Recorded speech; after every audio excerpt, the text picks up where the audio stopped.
கர்த்தருடைய பரிசுநாமத்துக்கு மகிமை உண்டாவதாக.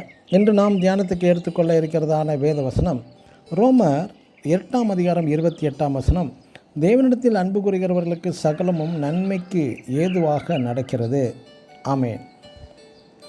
தேவனுடைய பிள்ளைகளுக்கு ஏற்படும் அந்த பிரச்சனைகள், சோதனைகளை கண்டு தேவன் ஒருவேளை நம்மை கைவிட்டு விட்டாரோ என்றும் கூட தோன்றலாம். எகிப்தை விட்டு புறப்பட்டு வந்த இஸ்ரேல் ஜனங்கள் தங்கள் பின்னாக வருகிற எகிப்தின் சேனைகளை கண்டு பயந்தார்கள். அவர்களுக்கு முன்பாக செங்கடலை தடுத்து நிற்கிறது. இப்படி நாங்கள் எங்கே போவது என்று திக்கு முட்காடிட்டு கொண்டிருக்கிற அந்த சமயத்தில் கர்த்தர் மோசேயை நோக்கி புறப்பட்டு போங்கள் என்று யாத்திராகமம் 14:15 வாசிக்கலாம். இங்கே இஸ்ரேல் ஜனங்களை பாதுகாப்பதற்காக முன்னாக சென்ற அந்த தூதனானவர் திடீரென்று பின்னாக சென்று பாதுகாத்து விட்டார் இஸ்ரேல் ஜனங்களை. தேவன் தம்முடைய ஜனத்துக்கு வைத்திருக்கும் ஈடு இணையற்ற அன்பையும் இஸ்ரவேல் ஜனங்கள் அவர்களை பாதுகாப்பதையும் நாம் இங்கு அறியலாம்.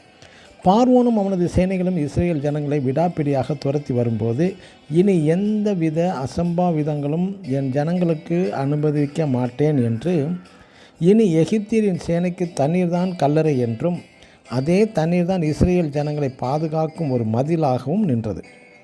ஒருவேளை ஜனங்கள் பயந்து நடுங்கி கூட இருக்கலாம்.